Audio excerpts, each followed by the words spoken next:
in all my drunken stupors, all the times I like literally, not a hard kick, but literally like put my foot up against her and like slid her out of the way, you know? And every time I woke up from one of my stupors, she was always lying there next to me, you know? And I didn't know whether it was taking your pulse. Yeah. I didn't know whether it was because she loved me or she was waiting for me to feed her, you know? Or die. So she could have something to eat. Right. But she's been with me for 12 years now. I love her to death. And you know, and ever since then, I've been a cat person. You know, Maureen's gonna take a photo. We'll upload it. And you yeah, for sure, check it out on Facebook. And then about 4 years ago, about 4 years ago, one of the members of this 12-step program that I'm in offered me a cat, all white cat with one little silver streak on the head. So I named him Silver. I have him. He comes and goes as he pleases. So he's just like, he just comes and eats and takes off, and that's it. We hardly ever see him. But he's still our cat. And just recently, my daughter Delilah asked me if she could have a cat. So now we have little Panda. Or no, Oreo. I'm sorry. Oreo, because if I get it wrong, I call him L22.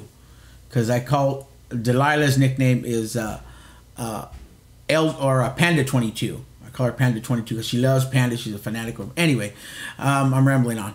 But anyway, so now we have 3 cats in the house, and Pirate's just barely getting used to Oreo, and so it's, you know, it's I'm just a fan of pets. Period. You know what I mean?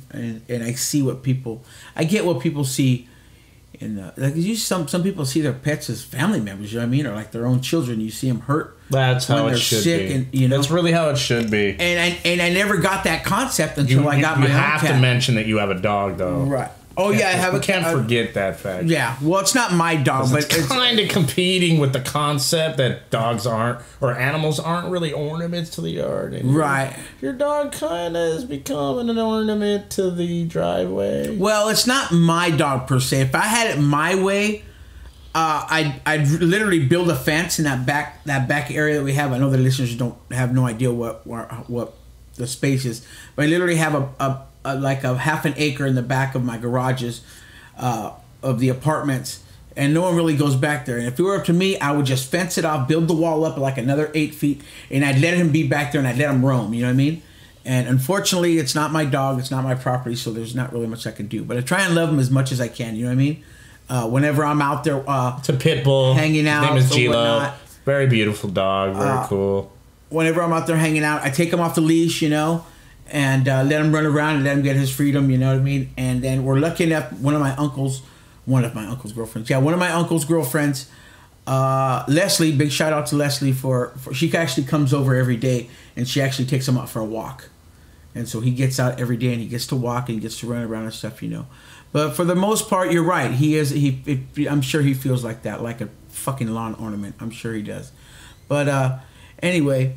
But he's that kind of dog that you're a little intimidated to bring around other people or other dogs. Because he is that dog. When you're walking down the street and you see him, you definitely make sure you're on the right track. You know where you're going, or you've got an alternate route pretty much laid out in your head. And what makes him more intimidating is that every now and then I'll jokingly, we have a chain, like literally a chain, you know, a 1-inch chain. It's like about 6 feet long. And I literally hook that to him and I walk him with that. So the intimidation to people is, you're literally walking this dude with a chain, a toe chain. So that's just kind of showing his strength, you know what I mean? That's what people are thinking. So you get a lot more people crossing the street when you're walking with that chain, which to me it's kind of funny, you know what I mean? Because you've met him. I don't like that guy. When you're walking down the street and you see that guy who's got the Lokes on, he's got the wife beater, he's got the flannel shorts and the socks pulled up, and the dog with the spike collar and riveting muscles. It's like, really, are you trying to paint that much of a picture to everybody that you are masculine, you are a man, Are you going through a crisis? Please regard me as so. Right. You know. Buy a car and get it over with. Get it, man. Buy a fast car and get it over with. Anyway. You're getting an extension to your genitals, man. Something. I don't know. I don't get how people try to project to society their validity as a man through their animal. I don't get it. An animal is like, man, let me be a dog. I really don't want to run this agenda to make you feel better as a man. Right. You know, do I really need to be like tearing the hell out of this tire? Well, and or being thrown into the midst of another dog as big as me for your satisfaction and your friends' entertainment? Please just take me to the dog park, you know, throw the ball around, you know, rub my belly, you know, hug me, you know, let me sleep at your feet at night. Let me be an animal, you know. And animals love their masters. And it's just unfortunate how society, well, certain cultures have used them as some sort of status symbol. When in primitive times, it was literally, you know, a hunting partner, you know, a form of security to let you know that there are wild animals out there. There's intruders, you know, or there's game out here. Follow me, and I'll show you where the food is. Right. But now it's like this way. Follow me. Right. I know where it's at, man. Come on. But now it's like.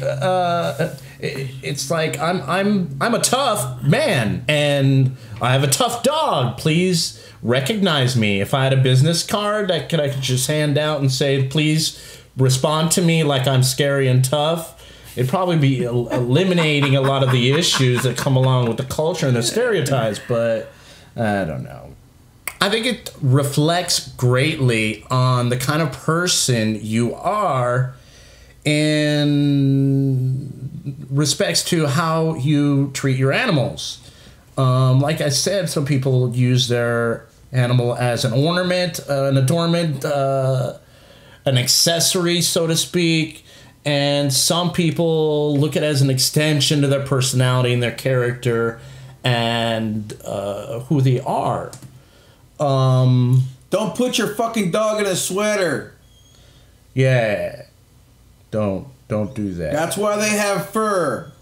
I think the best thing for the animal and the human relationship is to get a little feedback on the kind of breed the animal is and what corresponds with what its genetics have adjusted to because of its surroundings and how it grew up, because we're all products of our environment, and that's literally how the breeds have become. Yes. You know, some of these are little skinny, wiry dogs that are used to tunneling and going after rodents. Some of them are big, large, muscular dogs that are used for hunting.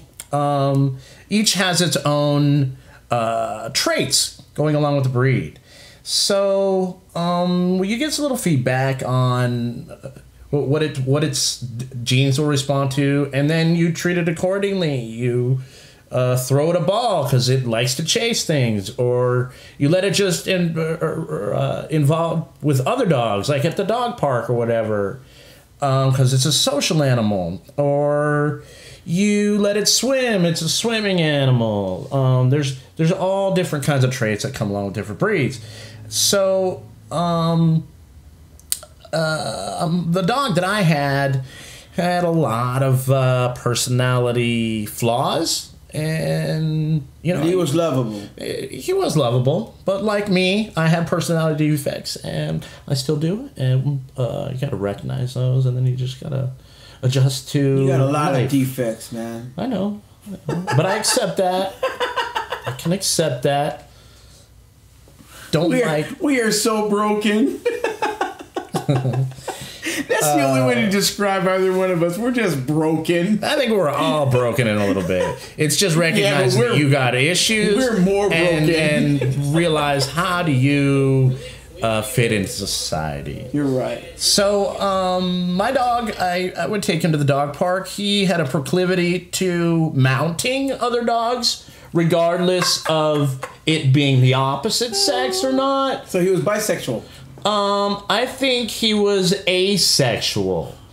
I don't think it mattered to him which sex it was. I think he just needed to mount something, you know, and I can sympathize that. I get that feeling once in a while where it just feels good. I know that feeling. So, yeah, it's luckily, it was interesting. You get to know people really quickly when you're at a dog park. Oh yeah, for sure. And your dog is mounting every animal that's running, you know, crawling, jumping. It doesn't matter. He had hops on you, man. If there was a way that he could mid-air mount, he was gonna lock that move down. So, like I said, you get to know people real quick because you're doing a lot of, oh God, I'm so sorry. I know your dog looks like it's got hip dysplasia, and it looks like he's going through a lot of pain. Let me take care of that. So yeah, sometimes it provides great opportunities. Like that's a beautiful Doberman, and that beautiful woman has brought him in there. Yeah, go do your thing, bro. Go mount that thing, and then I could do a lot of apologizing and then introduce myself. So it afforded me opportunities to get to know certain people, and you know whether I want to do or not. I'm sorry, my dog is humping your Doberman. Would you like to have dinner now? Right. And it's as simple as that. We'll just lay down some newspapers. No, not for the dogs. For us. For us. So okay. Continuing. I'm the kind of guy that wanted to give my dog as much stimulation as it could, so that when it came home, it could just relax and just chill, be worn out, like it's gotten its day of exercise, doghood, so to speak. There you go. Yeah. And then it can just relax when it gets home. So I would take my dog to the dog park, and that's where I met our guests. I would just wipe him out as much as you can so that you don't have to worry about chasing that guy down or worrying about what he's gotten into when you get home. You know, that's the same thing you do with children, just so you know. That's cool. That's right, ladies. You listening? First-hand experience. I'm great with kids, and it's obvious. Listen to how I can treat a dog. So rest assured, your children are safe with me. So let me introduce our guests to the show. In studio, we have Ambrosio and Pancho Inigo Montoya. Do you want to tell us how we met? Hi, my name is Ambrosio. My name is Pancho. I'm very happy to be. Hi, my name is Ambrosio. Oh, fucking stupid. Yeah, we already introduced you. Sorry, man. That's cute. I know Stop annoying, Stop it, man. It's stupid. This was. I'm shut up, stupid. Shut up, man. Hey, fucking listen. Shut up. Every fucking time. Do you know, Pancho? I'm a human being. I'm a human being. Okay? I have feelings. You always fucking do that, man. Every time I'm trying to be me. Every fucking time I try to be me, you have to stop it. You have to tell me. Okay, guys. You come in fucking faggot one more time. I'm gonna fucking losing control of the show. Throw you over the balcony, eh? Try to dial it back a little bit. Go ahead, man. See what fucking happens. Can I? Wes, may I please start over? Now. Cause you know now everybody think I'm a fucking weirdo, but I'm just like you and just like everybody else.